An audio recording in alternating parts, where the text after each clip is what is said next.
ตัวนี้หันเป็นอันพันโปมแล้วว่าเอาแนวมาแต่ลาวซุ่มนี่กับร้ายคือกันกับเป็นร้ายกันต้นกับตั้มๆนี่ดิกับผู้ดีเป็นติอันนึงนะ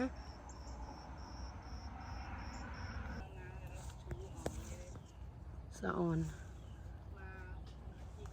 เป็นแต่เป็นวาเนาะต้นติอันนึงมื้อนี้สิไปง่ายนั่นมาแล้วบ้านพักสูมากสะออนเป็นบักได้ลายหนึ่งพี่น้องบักได้ลายหน่วย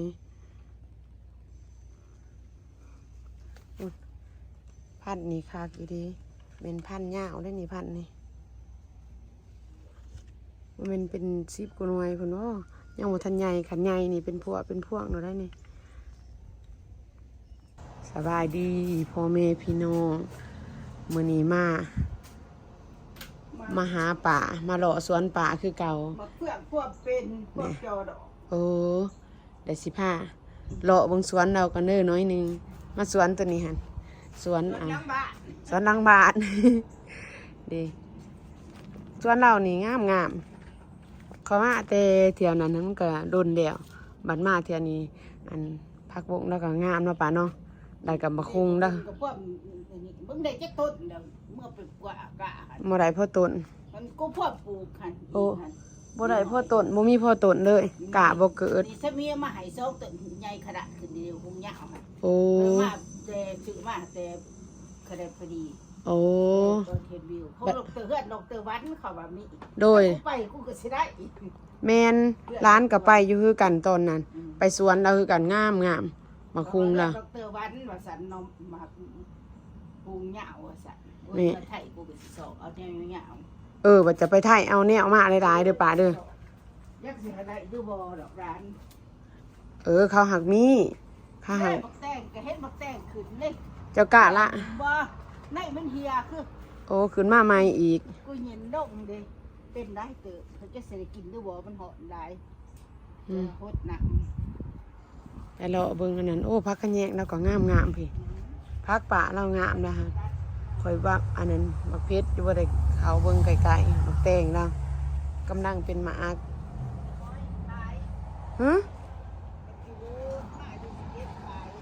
อัน FC เพิ่นก็ถามอยู่ทานผู้ชมว่าอันมากี่หูดเจ้าขายบ่ข่อยว่าถาถามแล้วก่อนยังบ่ทันฮอดยามเก็บตอนนี้มันยังอันนั้นอยู่อันนี้มันต้นพักติ๋วเราตอนนั้นมันยังหน่อยอยู่ข่อยว่านี่มาคุงเรากกเตี้ยๆนึงได้นี่นี่แนวพันธุ์นี่จะเอามาแต่ไสมาแต่เมืองลาวซุ่มเดียวหั่นเด้อโอ้ข่อยกะบ่เกิดพ่อหน่วยโอ้พ่อต้นอันนี้เป็นหลายหน่วยเติบได้นี่นะ1 2 3 4 5 6 7อยู่เบื้องหลังดิแต่ก็หน่วยนี่หักแนวปลอมเนาะป่าเนาะตัวนั้นแนวปลอมของคานี่มันปลูกอยู่ทั้งเฮือนมันหาคานี่เป็นปลูกอยู่ทั้งเฮือนโอ้มันอันนั้นสิพามาดอกอันเบื้องหน้าบ้านแล้วอีกเดี๋ยวจังสิไปสวนกรีนเฮาส์แล้วปลูกอ้อมไปเบิดป่านี่เป็นหน่วยเหยานี่ก็เป็นแดวตัวนี้หัน2 หน่วยพร้อมเป็นโอ้หน่วยนี่หน่วยยาวได้นี่ป่าแนวเหยามาแต่ลาวเดี๋ยวโอ้พันนี่มาแต่ลาวพันนี่หน่วยยาวได้นี่1 2 3 4 5 6เป็นผัว2หน่วย8หน่วยหลายได้นี่ป่าเนาะป่าเนาะเบิ่งเด้อเบิ่งไกลๆอันนี้คุณเป็นผัวอยู่โอ้คักเว้ยเป็นลายดีข่อยพึ่งนะลายบ่ลายเด้ซิสเตอร์ข่อยมาเด้อเอื่อยมีมาเด้อแป๊บมาทางนี้ นี่พ่วมเป็นดอกตัวนี้โอ้เอาพันแนวหญ้าเอาไว้ในเด้อป่าเด้อเพราะว่าคักอีดีพุ่นน่ะเป็นหลายข่อยสิขอพันแนวหญ้าล่ะมาเอาไข่เอามะเขือเอาอีหยังน้ำเดามื้อนี้เพราะว่าของเราเป็นหลายมันได้15ไปเบิ่งอีกไป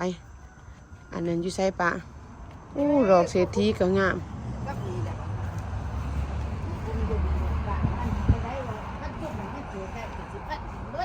อ้เห็นไหมนี่กระพ่วมเป็นดอกซุ่มนี่พ่วมเป็นดอกนี่เด้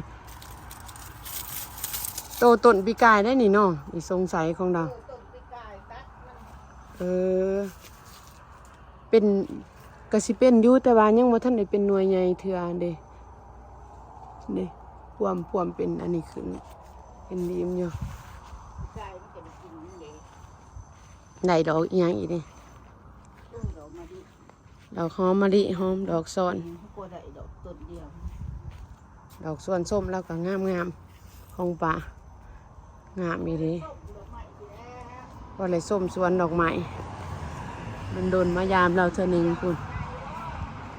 อยากอยู่ในสัก บ้านเพื่อนเราใส่ อยากบ่ยักหรอกบ่เหี่ยว คือสิว่าแนวนั้น นี่ต้นนี้ เออ ใส่อยู่สุ่มนี้สิได้บัวที่2หน่วย เอาแนวไว้มันเป็นร้ายแบบนี้ เอาแล้ว เพื่อปีหนาเพราะว่าดอกเป็นผัวเป็นพวงคุณ เอา เป็น เข้ากระดามันสูงสินี่ เนาะ อืม แล้วปลูกใส่กระถางคือกันเด้แล้วปลูกใส่กระถาง กระดาไว้ นี่ให้พี่น้องเบิ่งเด้กระถางกับบริใหญ่ร้ายได้นี่ถังซ้ำหนึ่งแล้วก็เอาอันนั้นเอาขี้ดิน อันคุดลงน้อยหนึงเพื่อให้อันหากมันสีลง จะมีกันมา มาเจอกันเอง ซองคุณได้เนี่ยนะ สองมาสวนกัน หอมดอกมะลิดอกจำปาดอกมะลิ เอาวันนี้เจ้าสิปินจะทางใดไป เป็นได้มาเลย เอื่อยละมามหลังเออ มักเฟื่องหันพ่วม แม่น พ่ว นะ มเป็นน้อยหนึ่งเพิ่มนี่จอถูกพ่วหนึ่ง2-3หน่วยก็มี โดยไปเบิ้งมันนี่ไปเบิ้งหมักเฟืองกับหมากขี้หูดแล้วลัดสิพาเลาะไปเบิ้งอีก มันแซ่บกูก็มีได้ มันแซงกับมีอีว่าสันไปพี่น้องไปเลาะเบิ้งป่าเพิ่นสิโซ่สวนว่าสันมีมันแซงมันอีหยังนำหมากขี้หูดนี่เพิ่นถามอยู่ว่าจะขายแนวใด เด้บ่คุงถ้าก็เป็นนี่ ใส่ เด้ซุ่มนี้ที่สิได้ต่ำกว่านี้ เอาโมเมนต์จะปิดไปแล้วบ่งวดหนึงมาโอ้ยังอยู่พี่น้อง ถ้าเดือดพิษยังนะ ยังอยู่หลายอยู่คือเก่า เข้ากับคอ อันเด ก็หายไปตี เดย่ามใดจะสิปิดนี่ มาแต่คู่คนเนี้ย โอ้บัดละมาแต่อันขี่เหือใหญ่แล้วจังสิปิดแล้วมาขี่หูด มัน แล้ว แก่เดี๋ยวมันบ่หน่วยกบ เจ้าขายแนวใดป่ะบอกให้เพิ่นฟังนี่ปัญหาเพิ่น เมื่อใดนี้ หาเพิ่นอยากมาเพิ่นก็มาเอาหามาซื้อเอาเพิ่นอยากได้ว่าซั่น ใครก็หยิบไป แม่นจะขายแนวใดนี่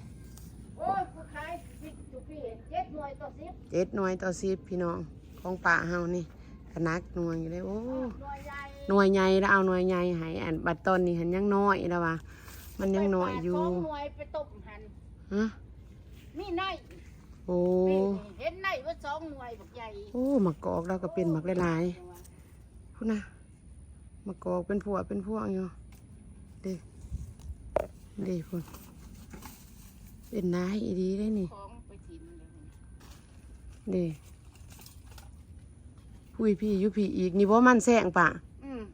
โอ้มันแซงก็มี ปีนี้กระทั้งหนึงนี่ปีนี้ โอ้จะเอามาแต่ใช้คือมีหอนมันแซงบัดนี้ บ้านตะบ้านเฮาพุตี้ว่าปลูก ป้าที่โทพี่น้องได้หอนมันแซงมาปลูกพี่เครือพุ่นได้ขึ้นพุ่นเป็นภูมิอยู่ พี่เพื่อขึ้นเถิงพุ่น โอ้ ตัวนี้ที่มันงาม เขาว่าได้เข่ามาตอนนั้นบ่ได้เข่ามาหอดเดิกปันอันน่ะนี่ในกรีนเฮาส์เราพุ่นใช้อยู่ใช้อีกมาคุงมันก้อนมาคุงนี่ก้อนป่าพี่เด้มาคุงเราก็งาม 3-4หน่วย5หน่วย ตำร้ายเทือหรือบ่นี่ เดี๋ยวบ่ตัดดุพี่กายเป็น นี่ตำหนึ่ง เจ็ด ดิ หน่วยผล2อยู่ พี่กายเป็นแบบละลายแล้ววะ สาม นี่ สอง ตอนมา บ่ได้ เสีย เด็ด นะ ถิ่น2 1 โอ้นั่นเป็นมะกอกอีก นี่เมนมันเทียน มันแซ่บ โอ้มันแจ้ง เบาพิษเบาเลยเดี๋ยวนี้นี่นี่มานี่ก็มีมะกอกอีกนี่ เปลืองคือพวมจอพวมเป็นดอกนี่สุกนี่ก็มันเป็นดอกนี่เด้เขาก็เป็น มะเฟืองเรารวมโจ นี่เด้ เป็นดอก ปาเลยเด้ โอ้เริ่มเป็นร้ายแล้วนี่นี่ต้นผักค้า ตัวนี้คือ ต้นใบขี้เหล็กต้นนี้ อีเด็กมากกับสิแกงหมอบักใหญ่เป็นใหญ่ มีต้นมะเฟือง กิน มะเฟืองก็กำลังโจสิเป็นร้ายได้นี่ เริ่มเป็นดอกร้ายเลยเนาะ พวกจอนเด้พวก น้อยก็เป็นด้านไม่เท่า บ่ อือฮะ ก็จะหายหน่อย นั่น กำลังเริ่มเป็นดอกครับเพิ่นดน มันยังหอม ยานางยานางเป็นปุ่มอยู่ยานางนี่จองไว้เด้อจองมาแต่รุ่นเด้อคันบ่ให้คอยระวัง เด้ เด้ อ อ แกะออก อันใดบัดเที่ยวนี่ให้ร้านเด้อน่ะอย่าสิว่าได้ซื่อๆได้ใส่บัดนี้คนมาขี้หูที่นี่ก็มี ยานางนะ กะซี่แก้ว10พื้นที่กะทงหนึง ข้าวนึงเท่าไหร่จ้ะ บ่ได้ขายก็ขายผ้าหนึง20ดอน25ดอนจังว่าเฒ่าอันนั้นไปซื้อผ้าหนึง40ดอนป้าโทบ่ได้เก็บให้เขาหึงเดียว เด่น เขาดูไปซื้อค่ะอาหารเห็นเขาไปซื้อ ต้นยังหันคือใบใหญ่แท้ มาว่าฉันแม่มามีบ่มีว่าฉันกูบ้ากูจะเก็บไห้ไปให้สแตนจังหน่อยสิไปหวาน เป็นหมากร้ายเลยเนาะ โอ้ยกูไปตัดมันห่มหลายตัดออก ยอดนั้นไม่เท่าย้อนว่าจะเฮ็ดโฮมนี่แหละมันจะจับมาเพราะว่าคันมันหอนน้ำบ่จับเลย อือฮะ จะเอาตะนางมากาง ป้าต้นยังหันเป็นพุ่มอยู่ค่ะ เพื่อเขาห่อ โอ้เครือเขาห่อ เขาห่อ นี่ก็แม่นมัน ทีเด็กก็ได้ตื่มอีกต้นหนึงนี่ โอ้ ตะกี้มีแต่2ต้นบัดนี้3ต้นนี่ เครือเขา สิได้กิน เป็นยา มันดีบ่ก็บักนี่เนาะใหญ่ๆนี่ อันนั้นเนาะ มากี่ฮูด สิหูดนี่ อือฮะหลายได้อยู่ทางในก็หลายหน่วย เราขายหันเป็นหน่วยบางใหญ่เป็น7หน่วย10ดอนนะว่ะ มันแก่เดี๋ยวมันเกี่ยงที่ โอ้ มัน มัน แก่ แก่เลยมันเกี่ยง คุณ มันแก่เดี๋ยวตุ่มเดี๋ยวเขากระโบ ต้มแล้วก็บดอันนี้แม่นมันแซงเราอีกนี่ มันแสงเลยทั้งนี่10 ปีนี่ ละเอามาแต่บ้านเฮาคุณมาเบิ่งทางในนี่อีก มีอันนั้นพักมะกอกเนาะพักสมิ โอ้แน่มันเชื่อกันเนาะ อืม กินหมากเชื่อมด้วยกันนะ นี่แม่นอันนั้นเด้อ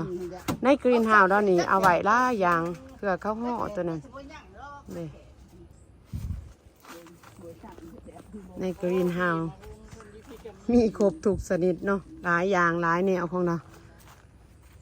ขนาดว่าอากาศร้อนแล้วยังปลูกได้ดีงามได้สวนป่านี่เราทนุถนอมได้ดีนี่ต้นหมากยุ่มต้นหมากพักกระโดนต้นนั้น เป็น3เทื่อยเด้3 3เทื่อ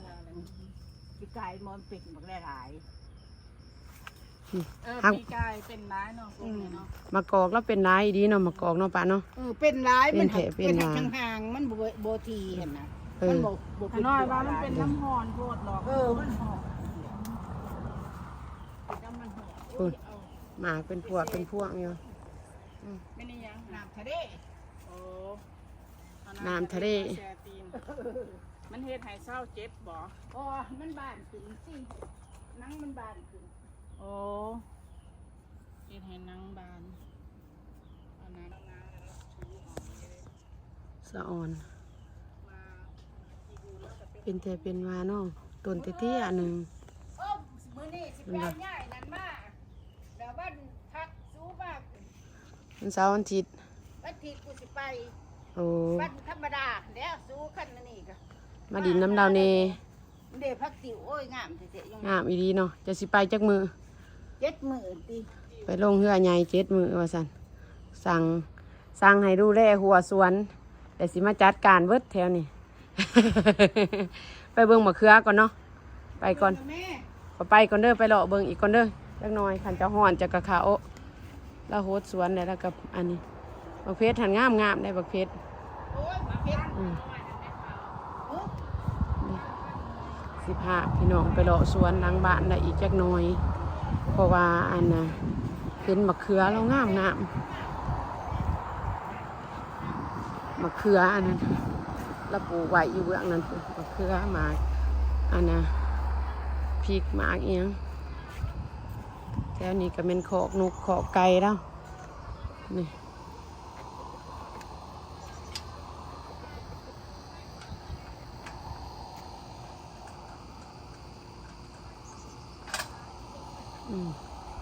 ให้เขามาเลยมาเบิ่งสวนขวาละอีกเบื้องนี้ จะน้อยจังสีอันนั้นเอาไข่น้ำลังมือเขาทางไรล่ะบัดนี้โอเคโอ้มันเราปลูกมันอันนี้ไว้หลายมะเพชรมันหักหอนเนาะมันก็เป็นจำหนึ่งเด็บเขือเราก็ร้ายอยู่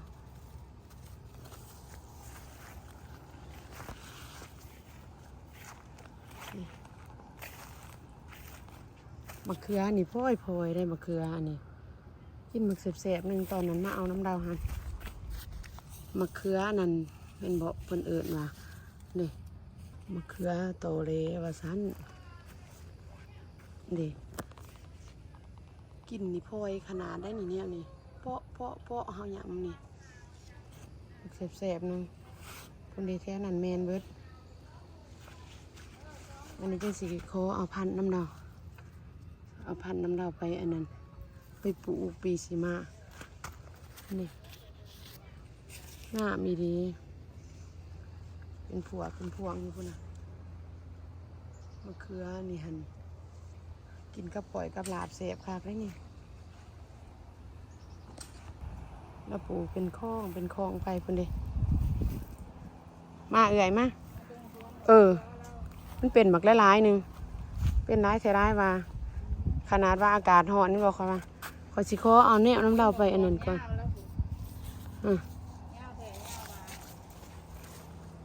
ยาวผู้ดีจนสิเพียงเอวเนาะโอ้คากีดีบักเขือนั่นเขาเอิ้นว่าบักเขืออันนั้นได้เอื่อยคอยเขาเบิ่งในอันนั้นในเขาจะเอาลงเขาเอิ้นว่าบักเขืออันน่ะบักเขือโตเล็กเขาว่าสิถามแล้วก่อนเราสิเก็บบ่มื้อนี้เนาะที่มันอ่อนซ่อนคอยอันเคยมาเอาน้ำเราได้เทื่อนึงพอยบักเขือเนี่ยนี่เบิ่งลักษณะอันนี้คือสีโบอันนั้นแหละคือสีโบพลอยบัดถ้าเอาไปกินแต่บักแสบๆนึงเปาะพลอยแสบ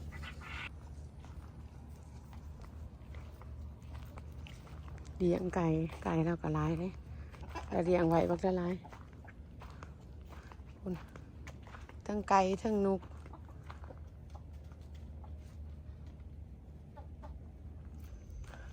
ย่างกลับเข้ามาในสวนเราอีกมันมาเพชรคอยสะอ่อนมันเป็นจีอยู่ก็เลยอันมาทายพี่น้องเมืองอีกเพราะว่ามันอยู่ทางหลังมันเป็นบางๆเพื่อนเราก็เลยเป็นหลายนะนี่วัดอันนั้นมันซุ่มสื่น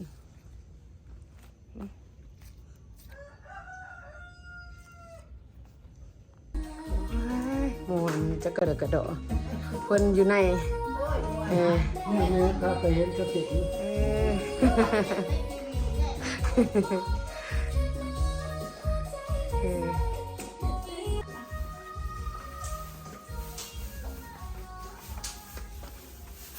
เอาไข่ไก่สดโอเค have fun enjoy with grandpa จะได้ลูกเด้อ เพิ่นเต้นเพิ่นดีดเพิ่นม่วนมันยังมีออมขี้เล็กนำบ่นี่สมพักเสียนนำบ่ปะสมรักเสียนไข่สดเราไข่สดไข่ไก่แต่เท่าไรนี่โอ้ยกูโอ้โหจักสิขายมัน12 หน่วยมัน12 หน่วย3 อัน10จ้าโอเคเอา3 อันปะโอเคให้ร้านเพิ่นเอาไปเฮ็ดข้าวผัดเดี๋ยวเพื่อให้กับเพชรแม่นเราเฮ็ดไว้สมพักเสียนนี่ไม่ยังนี่ปะเราเฮ็ดอีหยังไว้นี่อันนั้นลูกดองมะเขือเหลืองมันบ่ฮะโอเคมังหน้าเจ้าอย่าลืมเอาอันนั้นในอันนั้นให้ร้านนี่เด้อ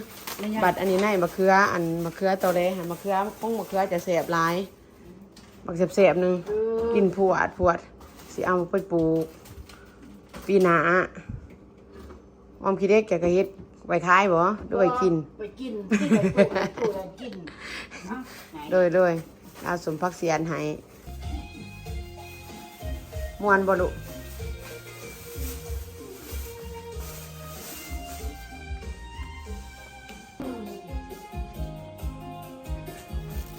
ไข่ไก่สด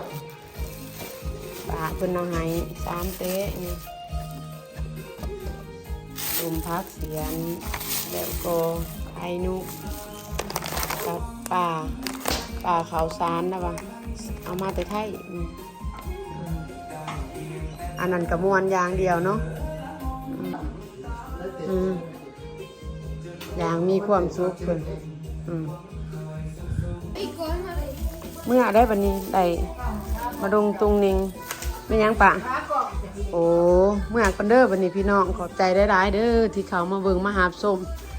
ผ้าเลาะหัวเลาะสวนป่า คลิปหน้าเจอกันไหมพี่น้องโดยไปกอดกระเด็นมาในติดุโอเคบายบายพี่น้องบาย